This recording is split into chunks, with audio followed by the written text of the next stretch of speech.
The pit lane that he shares with Stoffel van Doorn and their teammates, the number 16 car. That's in 13th place, and at the moment our lead trio are still on the same lap, 27 seconds covering the top three, and in traffic. The Corvette needs that bit of tarmac. The P2 car just had to wait. That's the 36 Cinetec Alpine Elf car. Goes the long way round the outside in the real world and in the sim world. That is a big move in traffic. That was quite ballsy. Got past the Corvette anyway. And the gap is growing a fraction. And in traffic, coming back down again. So the Corvette still battling for position. Corvette teams with 3 real-world drivers and 1 sim racer, Corvette Racing, have entered. So Doug Feehan, we heard from him yesterday from his home in the States, watching the action and clearly working well with the team. Rebellion Williams Esport 1-2 by Colles in 3rd place. The pole sitters 26 seconds off the lead, 6 seconds out of 2nd place, but their fuel strategy is different to that of Rebellion Williams Esport, and that might pay dividends towards the end of the race. Village Esports would inherit a podium if any of the top 3 trip and tumble, but it's going to be hard to take it. Number 3 Rebellion car is in the pit lane. Keith Lee at the wheel of that car. Dennis Jordan is in the pits as well for TDSE Racing. Jon van der Heide has back out, and Norman Nato back out as well. They remain in their cars as we head into the final hour of the 24 Hours of Le Mans Virtual here for 2020. Pit stop 2 for the number 37 Jota Team Redline car. Sano Usiakala, the Finnish driver. He's in 16th place, his teammate in the 38 car in 15th position. It is the 38 car that has produced the fastest race lap. So the fastest lap of all has gone to Kevin Siggy, the Slovenian driver, in that 38 Jota Redline car. Well, let's get back down to Alan McNish and find out who he has got to chat to. Prince Faisal, Saudi Esport president, we're here at a fantastically groundbreaking event. The race is already, 23 hours long. The difference between first, second and third is only 25 seconds. What was it that brought Safe is in towards the virtual world of the Le Mans 24 hours? Well, first, thank you for having me. It's a pleasure to be a part of, an event, the size of Le Mans. In Saudi, we aim to develop, the esports scene, and we have been, over the last couple of years. With a young population here, and a real passion for motorsports, as seen by our hosting of Formula E and Dakar most recently, it just seemed like a match made in heaven. We've been welcoming the international motorsport community to Saudi for the last year or two, and it's our chance now as esports to welcome the international motorsport community with this event. And with the COVID situation around about the world, it seems to have put more of a focus onto certainly this time period and the new ideas and opportunities that are out there. Do you see this as playing a larger part and a longer-term role within motorsport? Absolutely. This event is one of those events that shows that the lines between traditional sports and esports is really starting to get blurred. Esports is growing very quickly. And what we've had the opportunity to do during this pandemic is really show the world how we are adapting, how we are transcending distances, borders, bringing communities together. And I think this is more of a showcase of what esports can do alongside traditional sports, rather than just something that's happening during the pandemic and then going away. I think this is very much a show of our long-term staying ability. And tell me, I know you've watched quite a lot of this race. What do you think of this event so far? For me, I tell you, my heart has been beating in a similar way it beats and will beat when we go to the real race in September. I tell you what, I've watched all but 5 hours of it. Oh, really? Which is new for me. I mean, I've watched bits and pieces of Le Mans previously, but I got really excited with this one. And it really is, you know, it really does have the feeling of the real thing.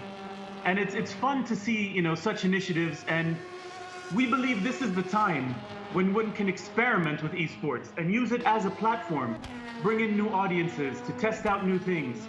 And we look forward to doing more things like this and being a part of, hopefully, more events with Le Mans and with other racing opportunities and with sim racers in the future. I mean, I think this has shown, you know, the great ability. And how great is it, you know, that we have the opportunity to bring all these different racers, all these top racers from different fields, all on one racetrack. It really is a unique thing, and we're very proud to be a part of it. Yeah, it's fantastic, and it's groundbreaking, as we said at the beginning of it. Prince Faisal, thank you very much, and enjoy the last hour of the first Le Mans 24 Virtual. Thank you very much. Thank you indeed to His Highness Prince Faisal and to Alan McNish. And I think that the Prince is absolutely right. There has become so much more, I think, to so many people watching than they possibly imagined it might be. And we may not yet have seen the finest elements of this Le Mans 24-hour virtual race.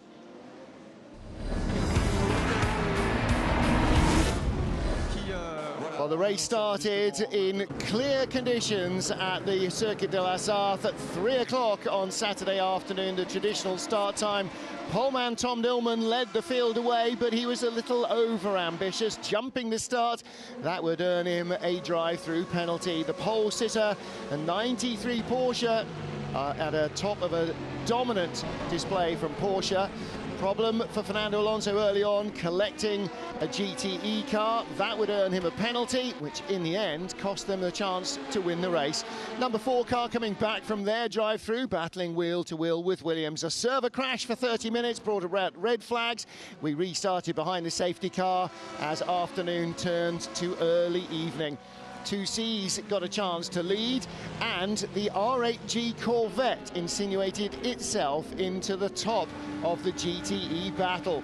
Through the night, battles raged with positions changing at the front of both the LMP2 and the GTE fields.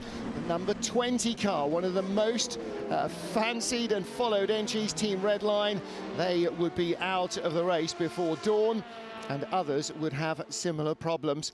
But with a chance to reinstate Fernando Alonso's car, which had run out of fuel during the first red flag situation, Team Redline would rejoin the race when we had a later incident.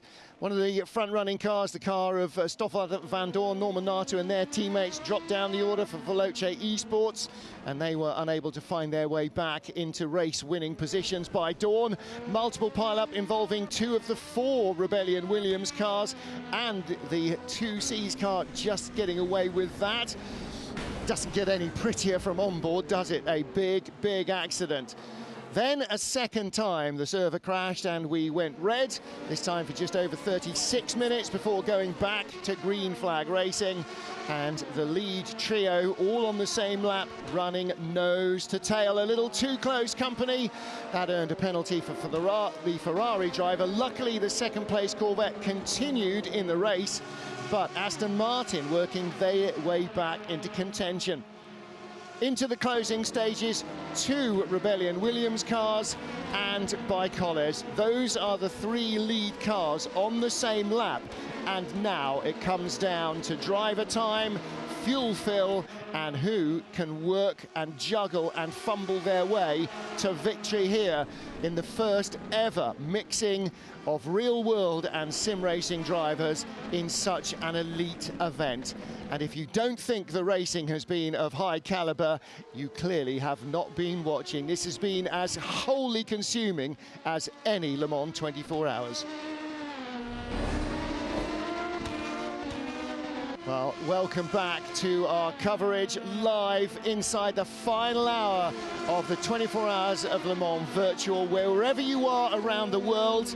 And normally I'm talking only to the audience when I use that phrase, but in this race I'm talking also to drivers who are viewing the race from their rigs and participating from their rigs in 37 different countries, Lewis McGlade, North and South America, Europe, Asia, Australia, just about anywhere you can imagine motor racing has any sort of foothold.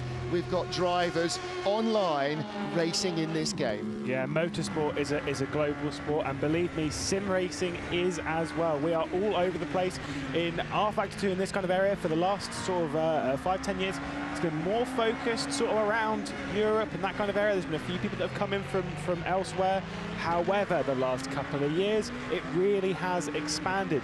You just saw a move on screen, by the way, that replay whilst we were doing the highlights. That was a move between Michi Hoyer for IDEX Sport Racing, who gained a position on Jan van der Heide for Team Rocket Zansho, up to 9th place for IDEX Sport Racing. 12 seconds up the road is a driver he's raced against a good few times in the last few months. TDS E-Racing Motors Dennis Jordan, quite a way up the road, but my goodness me, everything points to the end of this race being an absolute classic. 24 seconds separating the top 3 with less than an hour to go. One more pit stop at least for the LMP cars. And for the GTE cars as well. What more could you ask for? Absolutely, it could be a real barn burner.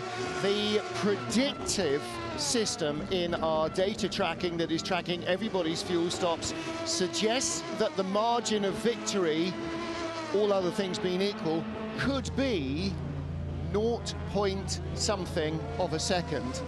Now, the closest ever Le Mans finish, and we may need to come back to this, was 1969, the famous year when Jackie Ickx walked across the road at Le Mans start as everybody else ran, got into his GT40, started all but last in the field, and ended up winning the race over Hans Hermann's Porsche by officially 120 meters. And that was the last running Le Mans start, because in 1970, when the Le Mans film was made with Steve McQueen as the star, that was the only one in which they sat in their cars and started the engines and then drove off. After that, the rolling start was introduced. So that is the closest ever finish. 120 meters at the speed they're coming out of the Ford chicane. That's a few car lengths, but in those days, there was no Ford chicane. They were coming flat down from Maison Blanche to the finish line. That was an epic finish, and we may outdo that yet. But let's not count our chickens. Who's in the hunt? Well, this car is. It's the Pole Sitters by Koles Burst Esport, and at the moment, Simoncic, the sim driver, is in at the wheel. And Jernej Simoncic, one of a number of Slovenian drivers, is closing down the leaders. 23.5 seconds cover the top 3. And actually, in most Le Mans 24 Hours in the Premier class, that's a good spread, first to second at the checkered flag, never mind covering the top 3. The margin from third to second is visual. It is 1.9 seconds at the moment, so he can see his rival right in front. We've got a little bit more of a margin in our GTE battle. Tommy Østgaard leading comfortably from Lasse Sorensen's Aston Martin, as you can see, by a lap, but that can go in a heartbeat if you get caught up in somebody else's accident. And Danny Juncadella on the same lap in the Corvette from RHG Esports as the Aston Martin. That could end up being potentially a battle either in the pit lane or on the final couple of laps. And don't forget, 2 or 3 years ago, we saw Johnny Adam win the GT Pro class for Aston Martin against Corvette in a chicane jumping, gravel trap skirting final couple of lap, a bare knuckle fight. So we could get back down to that again in our GTE class. And up and down the field, there are lots of battles for position as well. Had a message a little short while ago from the Jota Redline team. 38 car has the lap record at the moment, 3:24.054, and that is the man who is currently at the wheel. Now, their 2 cars are 15th and 16th, but They are saying that they are going to try and set another new track record. So maybe Kevin Siggy is going to go short-fueled, hot tyres, and just light the afterburners and see if they can find a hole in traffic to lower, because the ideal fastest lap with the 3 fastest sector times that have been set by 3 different cars and 3 different drivers is a 3-minute 23.3, 7/10 of a second, potentially quicker on what could be the perfect lap. So we'll have to wait and see if he starts lighting up the timing screen. If there is one person that can do it, Kevin Siggy, the Slovenian, been in sim racing a long time. I remember racing with him. Again, another driver that I remember when he wasn't particularly good. We were doing some Porsche racing 7 years ago. Not always been towards the front of the field. The last few years, though, really figured out how to be consistent, how to push cars to the limit, and I would say he is one of the most well-rounded drivers. He's fast in R-Factor 2, in iRacing, in Assetto Corsa Competizione. He failed to qualify for the McLaren Shadow project, then goes, I can do this on Assetto Corsa Competizione, I'll take to that, and I've never done a lap in that, but why not? I can qualify, and he did.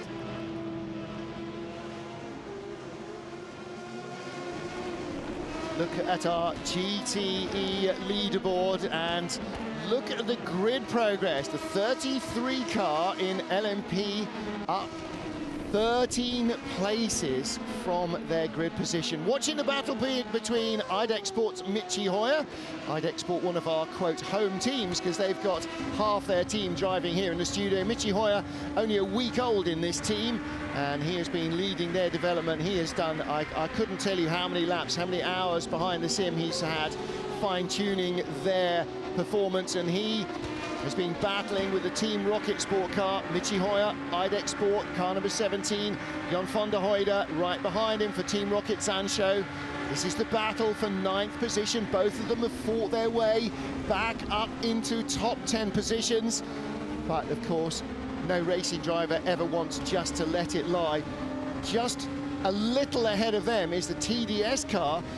That is Dan Jordan at the wheel of that car, number 46 machine. Dennis Jordan is one of the 2 sim racers in that car. He is just another 10 or 11 seconds ahead of this. But there's your target, your Jan van der Heide. You've been inching closer and closer to Michi Hoyer. Are you going to get him here? You're in the slipstream. Hoyer moves once defensively. There's a GT car on the left. You can't go left. You've got to follow. Is there room to dive out? He lifted out. Not enough. Not enough. Couldn't get past the Gulf Racing car. So Michi Hoyer had that well covered off nice and early. Michi had the advantage there, Lewis, that he could see a little clearer what was coming up, and he made sure that he used that slower traffic to block off his rival's line of attack. Yeah, Jan van der Heide, very smart. He might actually be saving fuel a little bit here. We'll watch if he tries to make a move in towards the second mile central gate. I don't think he is. If we had the throttle trace up, we had it up on the run down towards the first one. He was lifting very early. He's trying to get a bit more fuel mileage out of this car so he can do this race on one more stop with ease. Jan drives in the Formula E Race at Home Challenge. He drove for Nissan Edams alongside Ollie Rowland. He was potentially going to be in that car, the 2Cs car, before he got moved into this one. And see, there you go, you saw the lift there, backed out of it. So, well, whether he'll make a move at any point, we'll have to wait and see. He's very patient, but let's hear from Fernando, shall we? Obviously, it's a special event for me. We won the last 2 real 24 with the Toyota Gazoo Racing, and now we head into this virtual. It's a different thing. Obviously, you know, you don't have that magic trophy and all the build up to the race, the starting grid, the parade lap in town in Le Mans. So you're missing some kind of feeling and adrenaline before the race, but it's still a very nice event, and hopefully the fans will enjoy on television. You know, unfortunately with the coronavirus, we don't have the real one, so we can enjoy watching the television this virtual race. It's an exciting event for everyone. I think drivers teams, strategists, and I'm sure fans at home will follow the race. I think an awful lot of fans, new and already established, have been following this race with great interest because it is wholly consuming.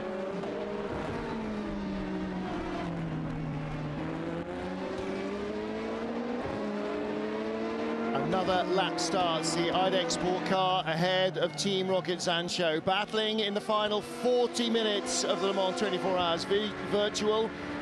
IDEX Sport inches ahead, and Team Rocket Zancho right on the tail of this car. And look at the busy hands of Michi Hoyer in the top picture.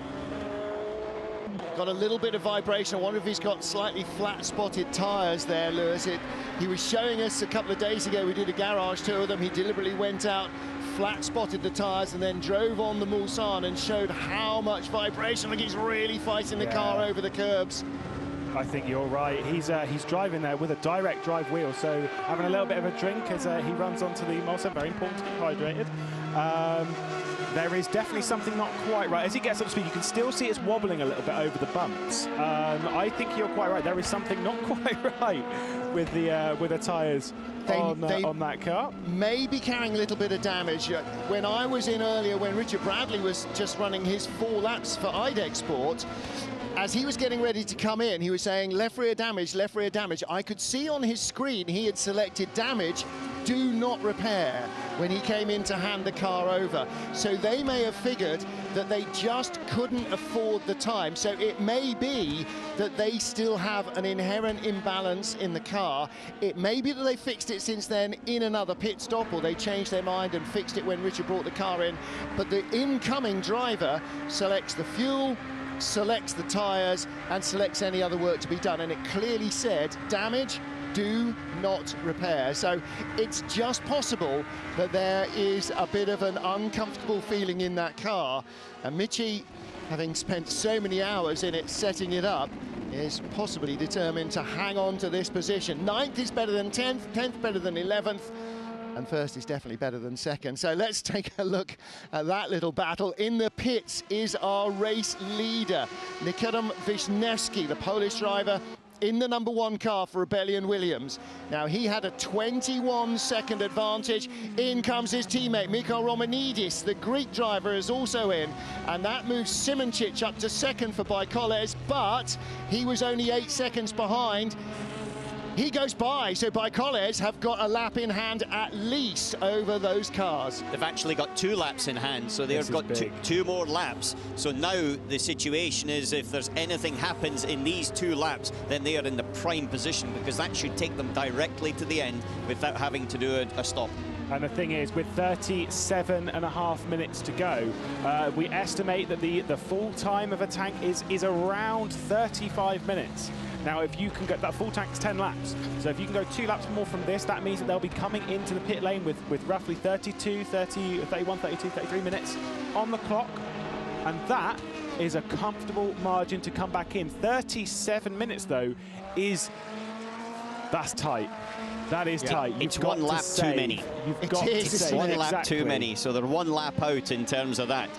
However, like I said, you don't know what's going to happen in these next 2 laps, because 2 laps on a normal circuit's what, 3 minutes? 2 laps here, 7 minutes. Yeah. And a lot can happen in 7 minutes. No, you're absolutely right. And you know, Lady Luck has a huge hand in this, but as you say, to come a lap short on fuel at the end of 24 hours and 375 laps, are you kidding me? Well, let's get back to Simon Pagenaud, who's had more than his fair share of drama. Someday, it's no secret, I'd love to come back to Le Mans. I've actually been in Le Mans in the past, and I was racing sports cars before I raced IndyCar, and I had the chance to finish second with Peugeot in 2011 with Sébastien Bourdais and Pedro Lamy as my teammate, and it was an amazing time in my career, and certainly someday I'd love to come back with a chance to fight up front and try to get the overall win. So cross fingers, let's see if it happens. Certainly hope as a dream that I could come back someday. Enjoy the race. Well, I don't think that anybody at Team Penske expected that they were going to necessarily win this race with 4 pro drivers and no sim gamers on board. I don't think that anybody at Penske expected that Simon Pagenaud would have to hot swap his race seat. There he is in his normal race seat on his sim. But that developed a steering problem yesterday, and we saw pictures of him hot swapping it, unplugging it during his stint and plugging in a rig that he had borrowed from a friend that he had as standby. I mean, that's the level of preparation that people are putting in. Not that he knew he had a dodgy steering wheel, he just had a spare rig ready to go, and he practiced plugging it in. And I said at the time, that is Audi levels of practice. Battle on track for position. Corvette versus Ferrari, door handle to door handle, and these two have been in close company a lot. 71 car, in fact, picked up a penalty for swiping other cars off track, trying to battle the 63 car, and this will continue all the way. This is for position. They are literally inches apart, and look at the way he slides. Now, there you go. You don't like Arnage, that's how you take Arnage. That was stunning, a beautiful cutback, waited for the Ferrari to run it in a little bit too deep. Hit the apex nicely, held it a little tight off the corner, carried speed excellently up to Porsche curves, and has cleared that one. Excellent move. Must be said, fantastic work. Just by the way, when it comes to your two Rebellion Williams esports, Jone Simoncic for Bikolas Burst Esports has come into the pit lane and once again set the fastest first sector and set 2 personal bests in S2 and S3, meaning he set his personal best lap of the race in classic Jone style with the clock running down. One thing to note is from Nick Newcomb, who runs some strategy stuff at a racing team called Juices Motorsports Club. Previously, he's saying that Williams can run mix 1 and 2 to save. Now, what that means is basically you've got your fuel mixes. You can run 1, 2, 3, or 4 is qualifying mode. Some teams will be running in 3 to get it to 9 laps, whereas you can run it on 1, do a bit of lift and coast, and you can try and make it to 11 laps. It's a little tight though. Yeah, they're going to be, you know, this is proper squeaky bum time, isn't it? This is where the brains on the pit wall, or the virtual pit wall in this case, are really going to be working overtime. The drivers are doing what they can do, and you just know all the messages are save fuel, we're a lap short. Can you imagine what that does to Nikodem Wisniewski and Mikkel Romanidis? They're 1-2 at the moment by Colles. Jone Simoncic has just pitted. He's dropped back to 3rd. The gap between the top 3 is 20 seconds. If they can't save that lap in 10 laps, and they haven't been able to do it in the last 2 or 3 hours, they can't do it by going slower. If they give away 2 seconds a lap, he's going to go by them on pace in 10 laps. Yeah. So if they can't do that, they can't slow that much. They've got to save without slowing down. And that, at the end of a long, tiring race, is going to be tough. We very much need to take a look at the 13 car, because you're speaking of this. That gap is coming down very, very quickly. We're looking here again at Jan van der Heide with Michi Hoy. This battle continuing for 9th place between the 17 and the 23 on the run down towards the second Mulsanne. I will note, Jone Simoncic is only a second off Romanidis in the number 13 car. Everything is so tight at the top of the LMP category.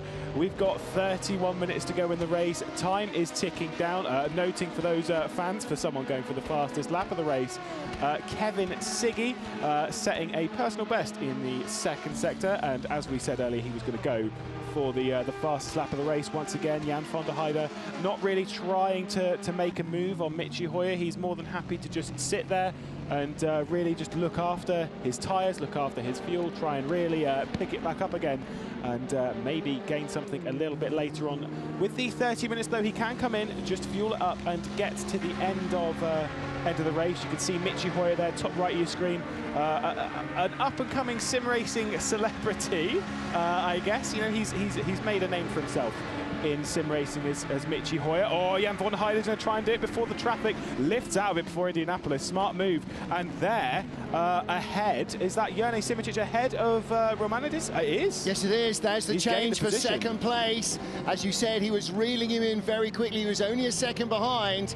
So Simoncic, now can he run on fuel map 4? Is he on full? Has he got enough to go full qualifying boost on the or power on the car, while the others are lifting and coasting and saying, I mean, this is Alan McNish's territory. Come on, Alan, this is what Formula E's races always come down to. They come down to a, quote, fuel race. It's how you can go quickly without using the power that can often make the difference.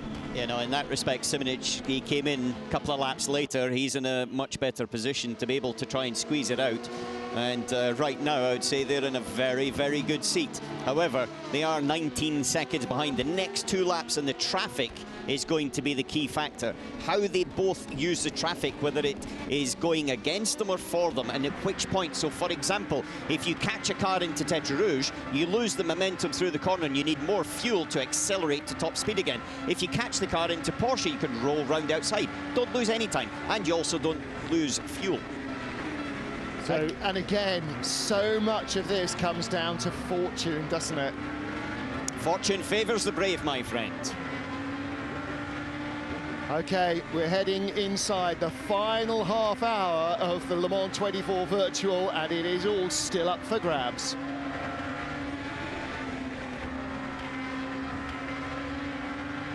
Lewis McGlade, you know, coming into this race, nobody knew what to expect.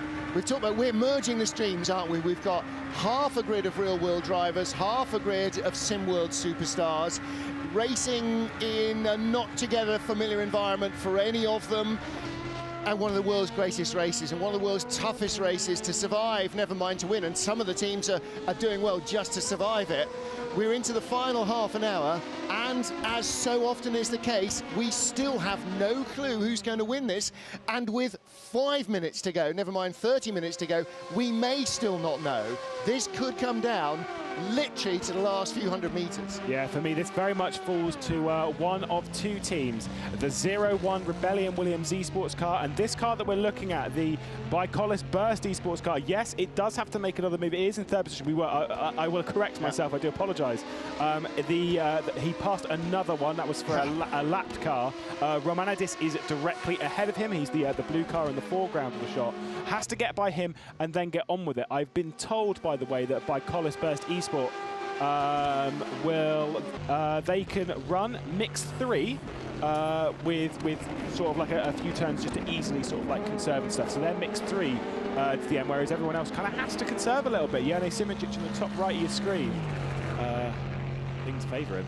Just looking at the software I've got sitting here, it's bouncing between who's going to win and who's going to be second every 3rd of a lap. And the reason it's every 3rd of a lap, because that's when they cross the timing sectors.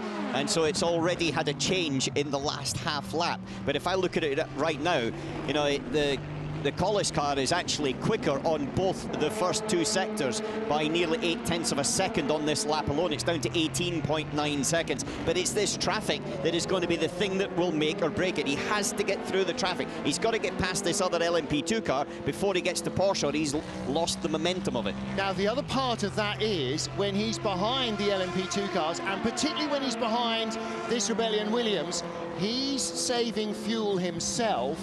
But the aerodynamic effect actually slows the Rebellion Williams down slightly, so it needs to burn more fuel to stay in front of him. So it's a win-win at the moment for Simoncic. The question is, how long is he content to be in that mode? How much does he think they can force Rebellion Williams to slow down? Now, on board in the 38 Jota Sport car is Rudy Van Buren. This car already has the outright fastest lap of the race with his teammate Kevin Siggy.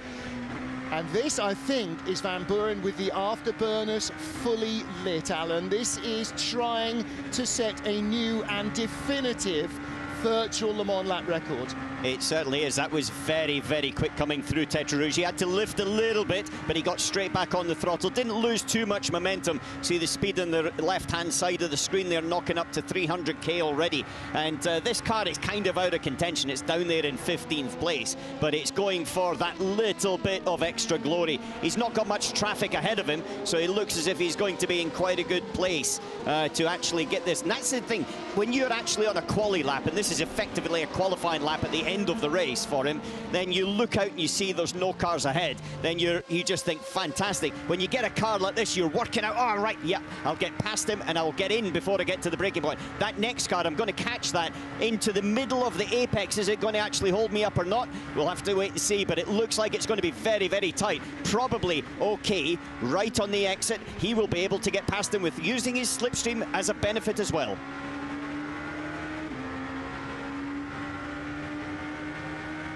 Traffic falling so well for Rudy Van Buren, and I think the Motorsport team have been trying to figure out when he is going to get as clear a gap as he can on the fastest part of this track, rushing down to Mulsanne corner from 313 down to 90 kilometers an hour as a minimum speed, and again racing up through the gearbox. And Alan, light on fuel and with fresh rubber. This is every driver's dream lap of Le Mans, isn't it, so far? Yeah, it was, and it's his fastest middle sector so far. It was a nice one because he did get a little bit of slipstream effect off of a couple of cars, but now he's got the real concentration into the right-hander here and getting it stopped off the brake and letting the momentum take the car through the corner, left-hander of Indy. Now it's important to spot your braking point here, not necessarily to brake so late, but to get a clean exit out.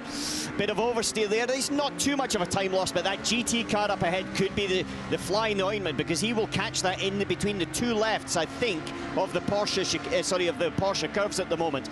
And there's two GT cars as well, so they're going to probably come into the mix there. It's going to be a little bit of luck whether he actually can keep this momentum going through all the way to the end of this section.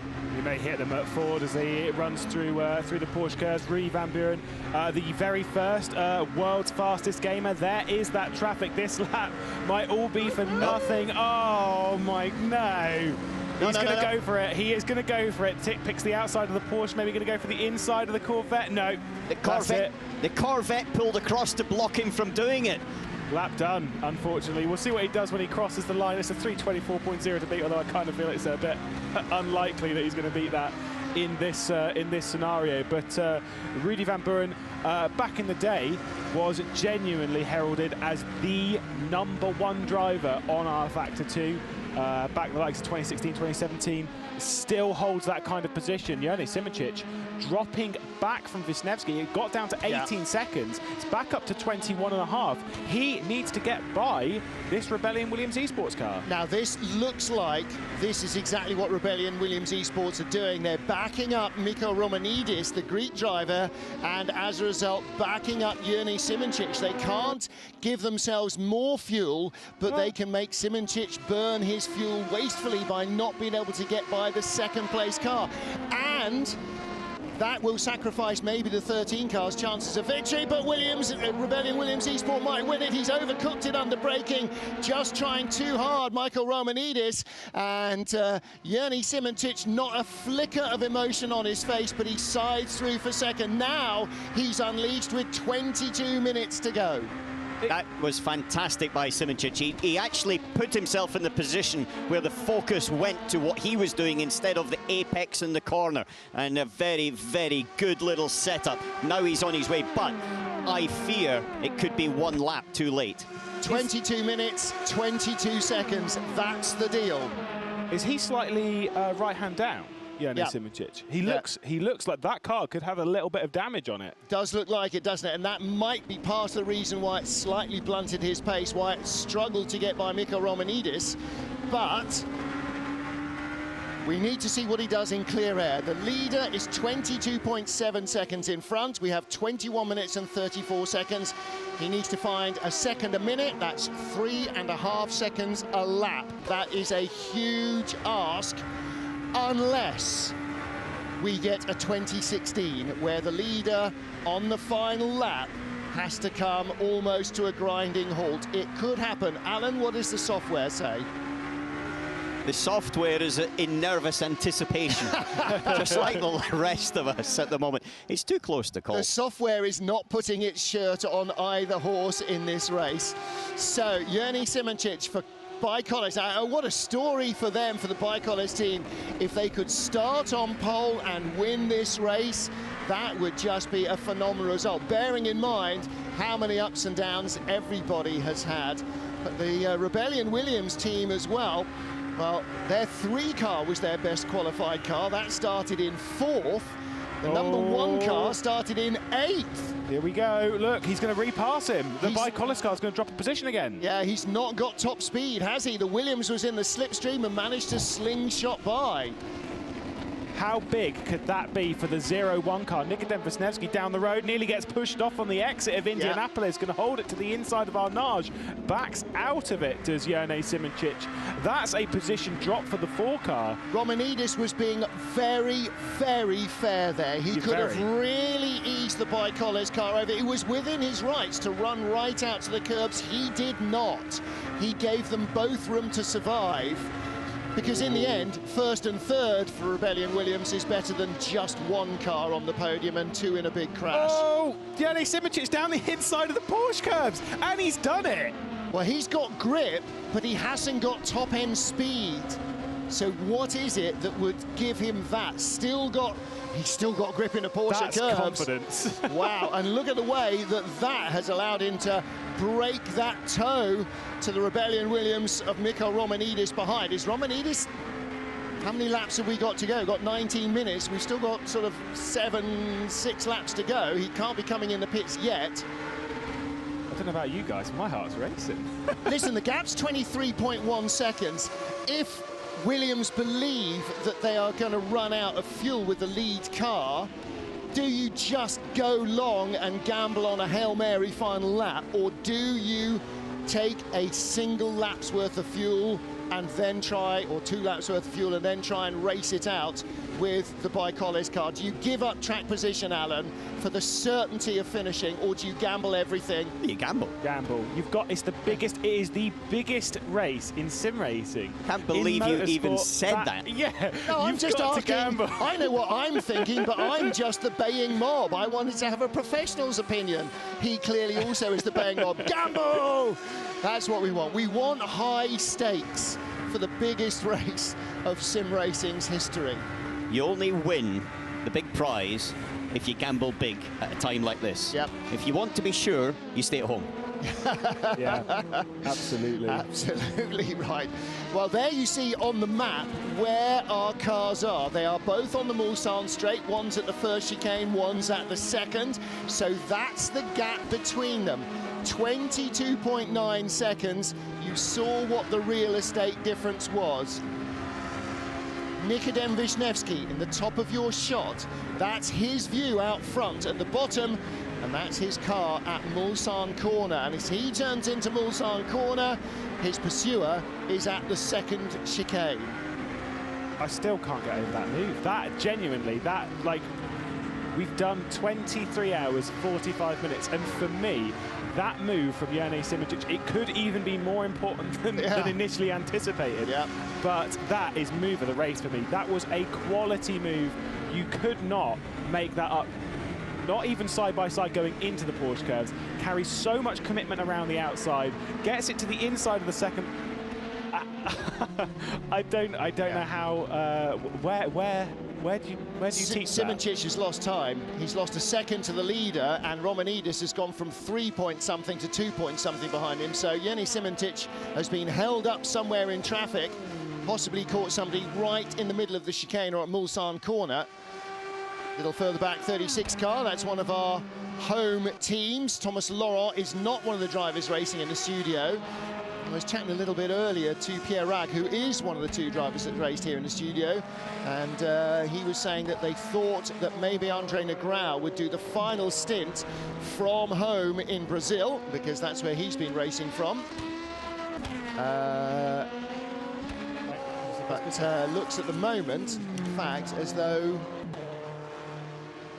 See, that Again, we're being misled by our timing screen, because our timing screen says that in the 36 car is Thomas Laurent, and he's not been racing in the studio, but clearly in the rig in the studio is somebody driving. Now, are they driving in another element of the game, but not here? Fernando Alonso's car is in the pit lane for what will be its final stop. That should be a short stop for Fernando. Already a history maker with his teammate Sebastian Buemi and Kamui Kobayashi. Double Le Mans winners in one season. Never before and never again will that be achievable. He won both races with his Toyota teammates in the super season of the World Endurance Championship. And who else is in the pit lane? That is the 7 Toyota. So that comes in and joins the former Toyota driver. Veloce Esports making their final pit stop from 4th place as well. And that will leave them half a minute ahead of Browner and 2C Motorsport, the 33 car, but will they need to stop as well? We could see a slew of cars now coming in for a splash and dash. There's the Penske car, being driven at the moment by Simon Pagenaud. And an all-pro lineup, Juan Pablo Montoya, Ricky Taylor and Dane Cameron. Is that the original rig back in the scene? It's the red. Yeah. When he switched to the spare rig, it was the white one to his right-hand side. Hopefully he doesn't have to change it again. Yeah. No, absolutely. I think he's had enough drama, hasn't he, in this race? Well, those guys Roger Penske was playing came with all a little bead of sweat being wiped away. Those guys came with all 4 pro drivers, purely to give them the experience, a little bit of the experience of racing them on. Very slow P2 car at the side. That's another of the Williams Rebellion cars. And the 52 Ferrari, 62 Ferrari, 52 Ferrari, again in the wars, and it's lost a wheel. Huge drama for them.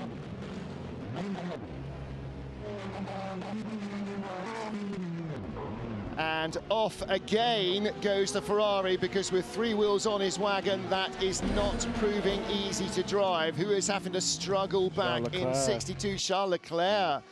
Well, this has not been a memorable, well, it has been a memorable virtual Le Mans for him, but not for good reasons, that's for sure. Leclerc in 18th place has made it back to the pits with 3 wheels on his wagon. Michi Hoyer still in the sights of Jan van der Heide. How long has this been going on? This has been going on a long 30 time. minutes? Yeah, all the way through this stint. 10th and a half the difference between these two. I've been following it on live timing for a lap, and it's been exactly like this. It's going to be traffic that allows that opportunity for overtaking, and then from there, van der Heide's got to take it. He's in the slipstream now. I think he's leaving it as late as possible, although he says that as he's going to just do it around the outside of the second milestone. He's going to be there, surely not going to commit to that. Oh, but he is, though. Wow, what a move from Jan van der Heide. I reckon Michi Hoyer will bounce back pretty quick, though. Maybe down into Mulsanne corner. This battle, I am assuming, not done yet. Not as far as Michi Hoyer is concerned. No, look, he's already in the tow and shaping up to try and make a move. The IDEC Sport team. He's going to get blocked by the Ferrari, though, up ahead. But does van der Heide get through cleanly without getting held up? Michi Hoyer goes through the open doorway. Van der Heide does not outbrake himself. That was an opportunity, but both drivers absolutely superb. There's Jan van der Heide in the inset picture. And behind him now is IDEC Sport's Michi Hoyer. Got to say, that was clever driving by van der Heide, because he actually blocked in the other car behind the Ferrari and then dive-bombed the Ferrari, which made sure that he had that gap in between it. However, saying it, I've got to say the return by Hoyer is quite impressive. He's got some straight-line speed, Hoyer, there. Yeah, hasn't he? Well, they've worked really hard on that, particularly him. I told this story about after the practice race a couple of nights ago. He went to Indianapolis to work on top speed, to try different settings, brake blanking and all sorts of other issues, to try and give them another kilometre an hour in top speed that they felt they needed.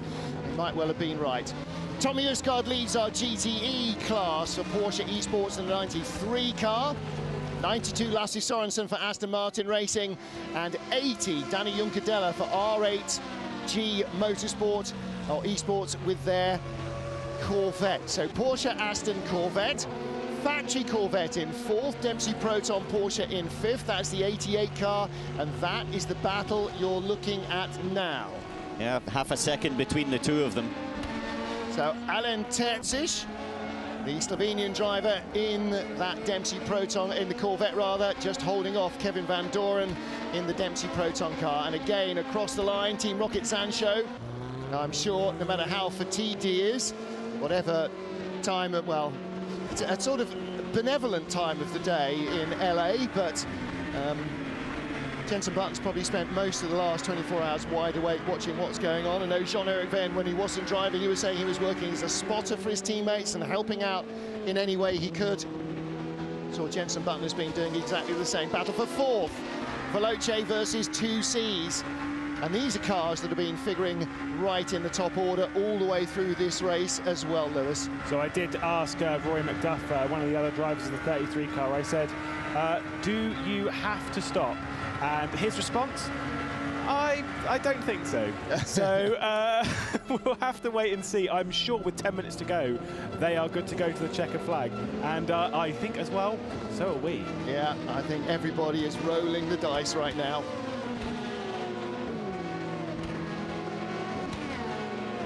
Number 24, Veloce car, Jan Opmeer, ahead of the 33 2Cs Motorsport car. And their sim driver, Devin Browner, at the wheel.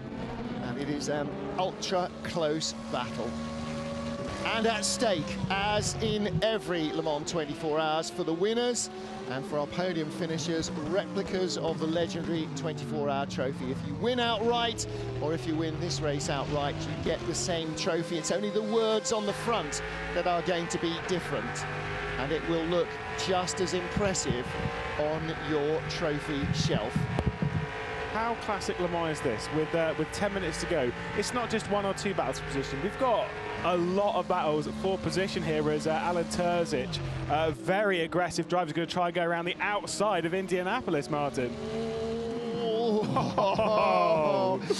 You know, we've said it so many times at Indianapolis, there are some very committed moves being put in there. That was fantastic. Again, door handle to door handle. Now, what are we seeing here? Oh, off in the barriers. Who's behind the MPI Zanko? No! That's one of the Corvettes, one of the factory Corvette racing cars. Now, I couldn't see from that angle which one it was. What we know is it wasn't Alan Terzic, obviously, so that is the 63 car then. So that car was up to sixth position, and Corvette, after qualifying, I'm sure, never thought they'd get two of their factory cars in the top six. But again, as we heard from Corvette racing boss yesterday, they've won races that they never thought they'd win, and they've lost races here that they never thought they'd lose. So fate can be a funny thing. Pierre Ragg leaves the pit lane in our studio for the final run to the checkered flag for Senior Tech Alpine. 26th position, not the LMP2 result they would have hoped for. And our eyes turn to the front of the field. The battle for fourth place continues to be between the darker blue car of Veloce and the slightly lighter blue and black car of 2Cs Motorsport. And Veloce team co-owner Jean-Eric Verne in the studio watching the action after finishing his driving stints. Look at the way big drivers have to hunch themselves up. Look, the steering wheel is almost on his nose. That'll be Jan Opmeer in the top right. We saw Devin Browner earlier. An intense pressure cooker. They've not really had the race that 2Cs, the end of the race they were aiming for. They had a great run earlier in the race. They've done themselves proud as a team. Now coming into this stage of the race, going to try and get themselves a well-deserved fourth place. But Veloce Esports won. I mean, it would be well-deserved to them anyway. So it's going to be a tough battle to the checkered flag. They will do, once they've crossed the line, this time it'll be 2 more laps. Yeah, 7 minutes to go, and Nikodem Wisniewski leads by 18 seconds. The Rebellion Williams team have broken the challenge of Bike Collèze unless Wisniewski runs out of fuel and has to have a massively slow final lap, and the sim cannot work out, or our strategy computer cannot work out which way that balance is going. We know that the Rebellion Williams cars stopped a lap before by Colles, and that they should not have enough to make it all the way. Will he have enough time in hand that he can maybe slow down before 3 p.m. and not have to do that final lap that would run out? Ben Constangiris, what a time to join the race. 6 minutes to go and everything hanging by a thread. Everything still to play for. Amazing pace from Wisniewski if he has been able to save enough fuel, because he's matching Simoncic in terms of lap time. Just a few moments ago he lost 2 seconds in sector 1, but he's back up to pace and matching him. We know that Simoncic can do it, so I can't see how Wisniewski can do it on the same pace. He hasn't dropped time, but it may happen late on in the last 5 minutes of the race. As you say, if he can perhaps slow down enough to not have to do an extra lap, that could be his saving grace, but it does depend on whereabouts he is on the circuit, depending on how much time we have left in the race. Now, we don't have time. Somebody very clever with a slide rule has worked out exactly at the lap time they're doing what time he will get to the line compared to when 3 o'clock Central European summertime is, and how fast he has to go or how slow he can afford to go. It's 5 minutes until the end of the 24 hours of Le Mans Virtual, and we do not know which of 2 or possibly even 3 cars is going to win this race, because the top 3 are covered by 24 seconds. Nikodem Wisniewski leads in the #1 Rebellion Williams eSport car that started from 8th on the grid. Yerny Simoncic is second in the #4 by Colles Burst eSport car. That was our pole sitter. And Mikel Romanidis in the 13 Rebellion Williams eSport car lies in 3rd. In GTE, it's a little more cut and dried, but never say ever. And it is Tommy Østgaard in the Porsche that has led for so much of this race. Be interesting to see the stats actually and see what percentage of laps this car has led in GTE. Lasse Sorensen second, off the lead lap in the 95 factory Aston Martin. And Danny Juncadella, the final stint for 80, the R8G eSports Corvette. That is your top 3, a Porsche, an Aston and a Corvette, and they look locked in, barring disaster. But Ben, this is Le Mans. You may ask where the 92 Porsche went. That was well up in the top 3 for a majority of the race. They had connection issues when changing drivers, much like the sister car, the 91, and so they were unable to get one driver out and put another driver in. They had a disconnect, and so now 92 is down in 11th position, and that has promoted Aston Martin up 1. Then the Aston Martin took advantage of the Corvette having that contact about 2 hours ago, and that's how Lasse Sorensen and Aston Martin Racing have got themselves into 2nd. Considering where they were for the majority of the race, this is a very, very impressive result for them. Well, I'm just going to say, this is it. We're coming down to the final lap of the Le Mans 24 Virtual. What is Nikodem Wisniewski going to do? Is he going to come down pit lane? Surely not. You have to gamble. He is going to go around again. We are expecting that. If he does, though, will he do the 13.6 kilometers at this pace? He has 17.7 seconds. I would not want to be in that car. Got 2 laps. We've still got 2 laps to go, right? No, 2 minutes 30. They're lapping at 3 minutes 20, 3 minutes 25. So the flag drops at 0. No, at 4 o'clock, when the leader crosses the line after 4 p.m. So it is the final lap of the race, Leader unless... on the last lap. Leader on the last lap. Exactly, unless it will be the final lap for him, whatever happens, no matter how fast he goes, no matter where he gets to. And this is the 10th lap of his stint. So they've done it. Somehow they have managed to back time this final lap a couple of stints back so that they didn't fuel too early when we had 70 minutes to go. And they came down pit road. In fact, it was more than that. It was 72 or 73. they had figured out that they would have enough. Well done. Wow, wow, wow, wow. So for Yerny Simoncic, he doesn't have the pace. What can he do? All he can do is do what he's been doing right from the start of the race, what his teammates have been doing, which is go hell for leather. And that jump start now, that 1 second stop and go. Well, what did that cost them? 49 seconds. Yeah. They're going to lose by less than 20. And Alan, you look at one mistake, but there's been so many issues for all the cars. Little things slowing you down, speeding you up, little rolls of the dice. Every minute, every stint, the picture changes. And it's not until we get the final reveal in the last minutes that we actually see how it's going to end up. Yeah, there's no question. You could easily look at the start and count things like that, but ultimately this is a race over 24 hours. It's a lot of time, and there's a lot of things that have gone very much in their direction. They've fought back fantastically well. I think there's been so many stories up and down the grid of people through adversity and fighting back, but at the same time, the Rebellion Williams team have really just marched up the order through the race. And when everybody woke up this morning and sort of stretched their backs and opened their eyes, then they were at the top, and they've kind of held a bit of a grip on it. And it's been Bicolis that have been trying to get onto terms again.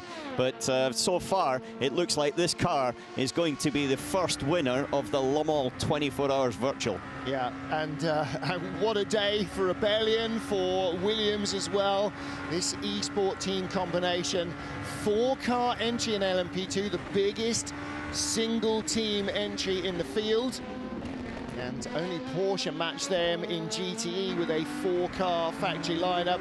They too will come out on top, but in GTE, it looked like it was pretty much ordained. The pole-sitting car will end up, it seems, being the winning car. In LMP2, though, this car started in 8th place on the grid with Raffaele Marcello at the wheel. Cars in front of them, Veloce, Team Redline, the number 3 Rebellion Williams eSports car, 2 seasons, WRT, and Bicoles, the pole sitters. They have overhauled all of them, outraced, outthought, out-strategized, and potentially even out-good fortuned them as well. So the last lap of the race through the Porsche curves, making no mistakes in traffic, and certainly the Project 56 art car will let him go through. The Ford chicane is in sight. Now, watch your driver at the top of the screen. That is Nikodem Wisniewski. Let's look for some emotion as he crosses the line. He is the winner of the Le Mans 24 Hours Virtual, and all of that focus, the dam bursts, and he celebrates victory as rightly he should. Louis Delatraz down in the bottom right-hand corner as well, congratulating him from Geneva. And the rest of the team will be on Discord and the various channels to communicate. What pressure, though, Wisniewski had to absorb there. We've seen so many mistakes over the years from him, and this time he completed it. He did it with all of the pressure from behind, with saving the fuel as well, and the eyes of the world watching. Cometh the hour, cometh the man. He held his lead, he held his nerve, he believed his team, and they pulled it off. Yerny Simoncic second for Bicoles. Mikael Romanidis crosses the line, third for Rebellion Williams. Darren Browner, fourth for 2Cs Motorsport. Veloce eSport 1 come home in fifth, and it will be 3 Rebellion Williams in the top half dozen when Jack Keithley crosses the line. But in GTE, it is our pole sitters. It is the 93 Porsche. Tommy Østgaard, who next weekend will return to Porsche Tag Heuer Super Cup racing action, will have a Le Mans Winners' Trophy under his belt. And for a second time, Nick Tandy will be a Le Mans winner for Porsche. This is the 70th anniversary of Porsche's first ever overall win at Le Mans, hence the red and white. Those were the colours on the Porsche Centrum Salzburg car that won with Hans Hermann and Richard Atwood. Porsche on that 70th anniversary win again. The GT winners, the 93 Porsche. Aston Martin Racing will take second with their 95 car, the Dane Train. And Danny Juncadella is third.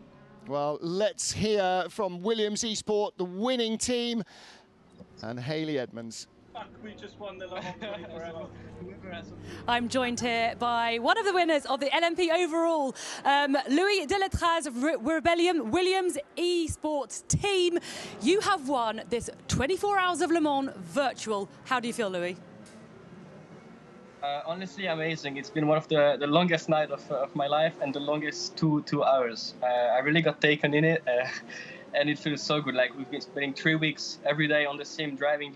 We had a terrible start to the race, and now we won. And I can only say thank you to my 3 amazing teammates and the whole team behind it, because seriously, so happy. And all that hard work has paid off, because you have won this 24 Hours of Le Mans virtual. Now, Louis, you were telling us earlier that you're actually preparing for this year's real 24 Hours of Le Mans, and how good it is been for you to prepare for that. I mean, what better than a win here, 24 Hours of Le Mans virtual? First of all, it's the first edition. I think as a Rebellion team with 4 cars, we at some point were P1, 2, 3 in the race. So you have to say, I think everyone worked really well. And it's a good preparation for Le Mans, because there are people from the real team involved as well, from Williams Esport too. And it was definitely a good prep, because the sleeping time is the same. You have to get to bed, eat at some point, not sleep much, and still get the focus. So honestly, best prep ever.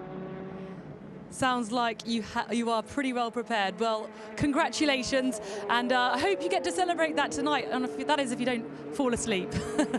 Now, guys, while we're hearing from Louis Deletraz, look at this. Is that the winning car being pushed back to the pit lane by the TDS car? Has he run out of fuel on the slowing down lap? Luckily, he doesn't have to have 2 litres left in the tank for the scrutineers to examine. Let's catch up with our GTE winners. Hayley Edmonds, our pit reporter, with a happy Nick Tandy. So I'm live with Nick Tandy, the winner, the overall winner of the GTE category with the 93 car Porsche Esports team. Nick, how are you feeling? Mega. What a race. Brilliant. Yeah. Super happy to be part of the team. You know, these endurance races and endurance racing, it's a team sport. So, you know, to share a car with these guys, Tommy, Josh, Ian Chan, but it's, you know, there's so many people also working behind the scenes. Big shout out to Marius, Marco, Philip, everybody, Jan that was helping us through the race. It's a funny feeling for me, because the sim racing is not my forte. It's not my normal thing, but yeah, the competition aspects and the way we go racing is exactly the same. And yeah, that's 2 Le Mans wins for me, so very, very happy. Which is and I've even got the trophy here already, look. Which was what I was going to say. You are pretty much the only person in the world who can now claim a victory at the real 24-hour Le Mans, and of course 24-hour of Le Mans virtual.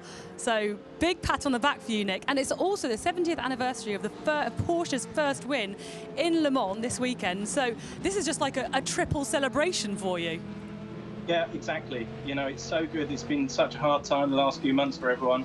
To have this, like I say, so many people working, and all the fans, all the Porsche fans. I know lots of people have been watching this, missing out on their motorsport fix, like us, you know, not being able to drive. So yeah, really, really good. Really happy to do it with Porsche again.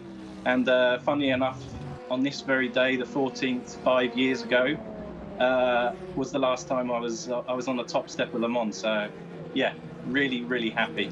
Really happy. Well, thank you very much, and congratulations. Well done, Hayley, and well done to the Porsche team. And the 70th anniversary of their first ever Le Mans win, they win again, the first ever virtual Le Mans win. Little footnote, Alexei Yusiakala with a 3:23.675 in the 37 Jota Team Redline car is our lap record holder.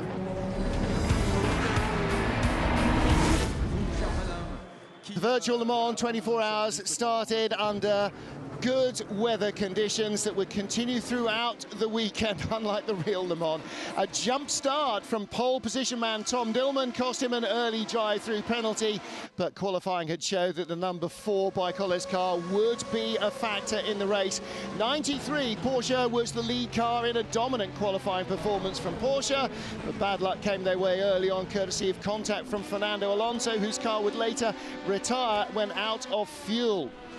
Battles all the way up and down the order. Number 4 Bicolles car rubbing wheels with Williams Rebellion Esport as it came back up the order. A server crash and a red flag for half an hour led us back to safety car and then into racing conditions with 2C's Motorsport again in the front of the field. In the GT battle, Romain Grosjean's Corvette team were taking the battle to Porsche in the absence of challenges from Aston Martin, Corvette or Ferrari. Battling through the night and back into the day. This is the key at Le Mans, surviving the night time and having a chance to race on. Number 20 car, one of the most well-fancied cars, had problems and then it was retired from the race, but they too would rejoin when a second red flag period had the game being reset.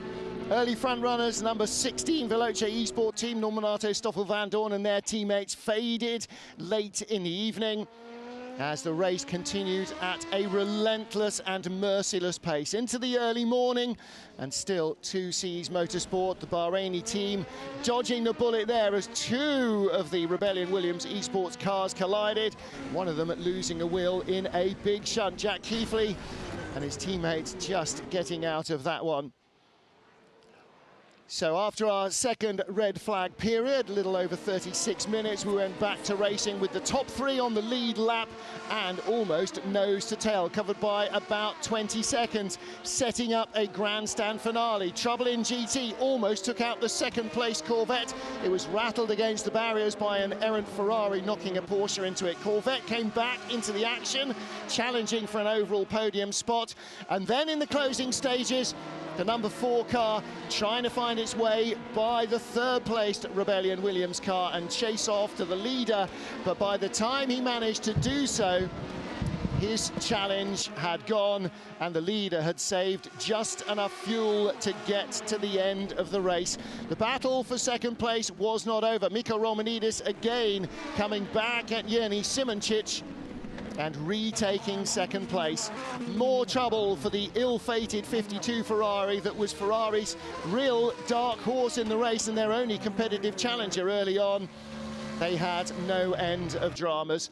Corvette and Porsche battling just outside the podium positions. The factory Corvette team really coming here loaded for bear with pro drivers, 3 of them in each car against their sim racers.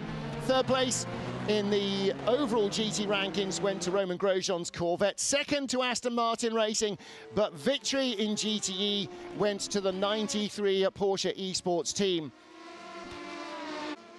In the overall result, in 3rd place, the number 13 Rebellion Williams car, after overcooking its defence of 2nd, in the end it was a straightforward pass for Yerny Simoncic in the number 4 Bicolles car, but by that stage, the leader was 20 seconds up the road, and there was only 20 minutes left on the clock.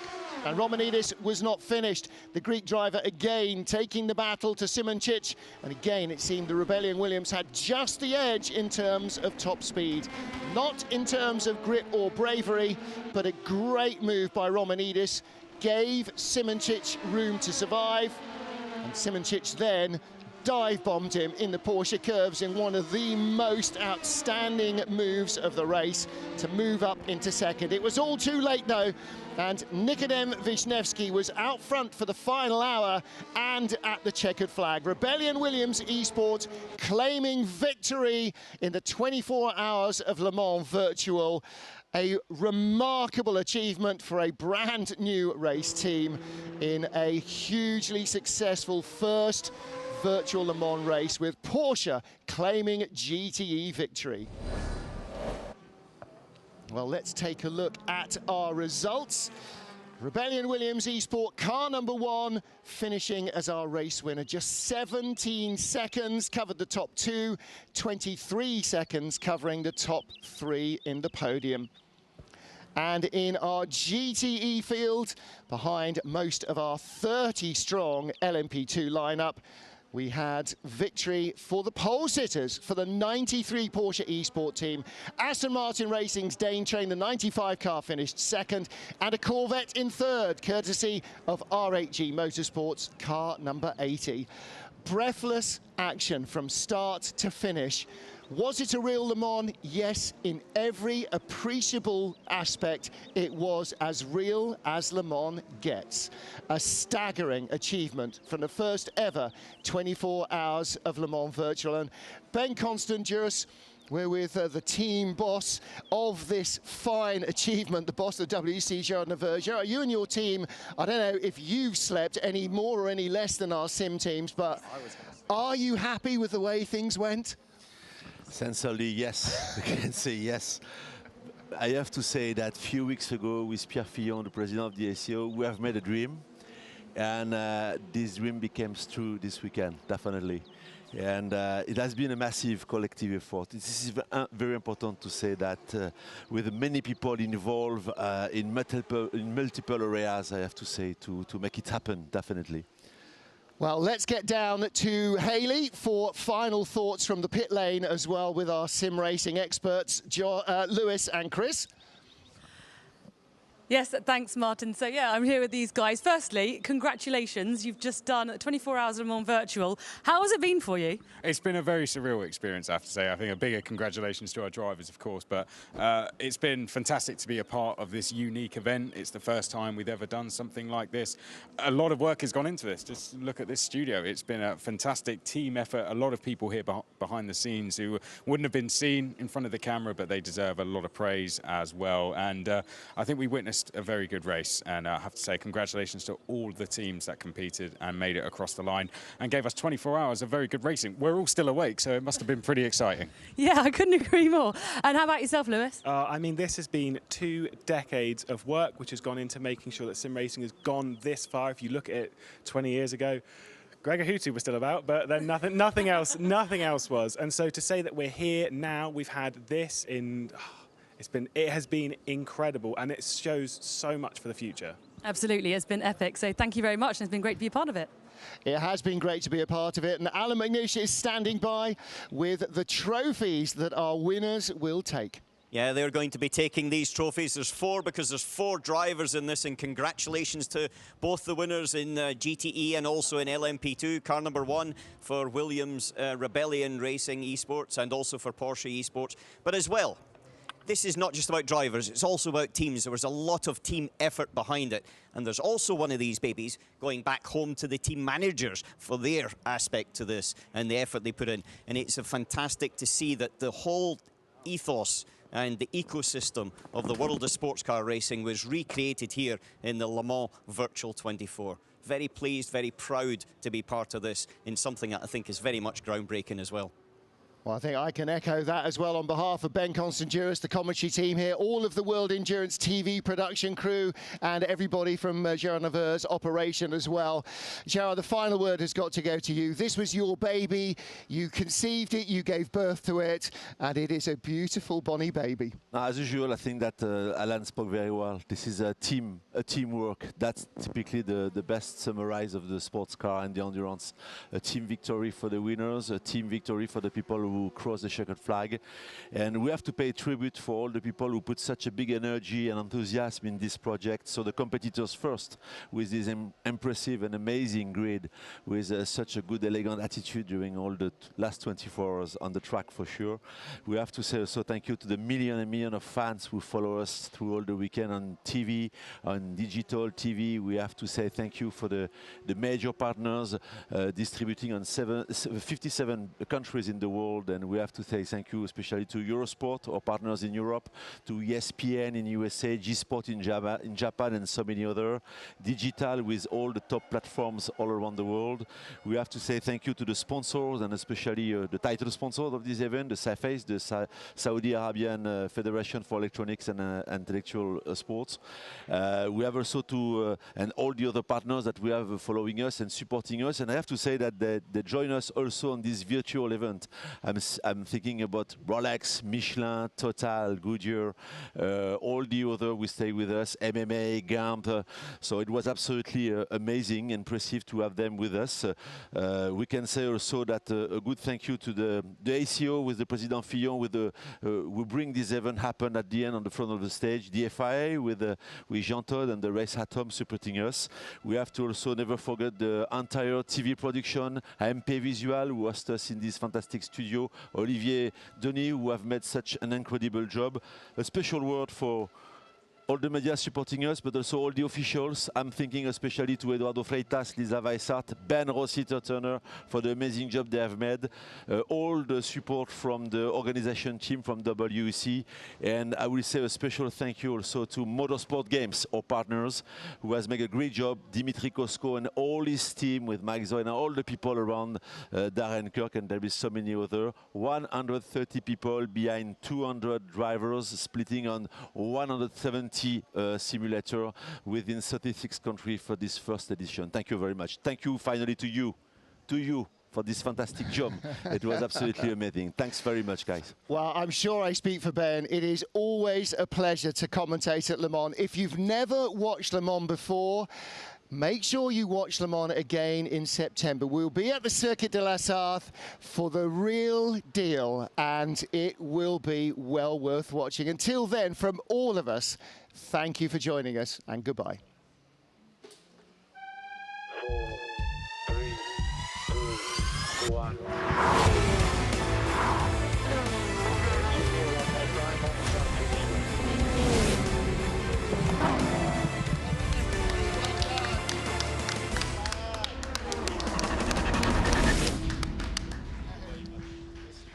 Inviting me. It was a pleasure. Well done, mate. Very good. Well done. Thanks, Ben. I just realised that we probably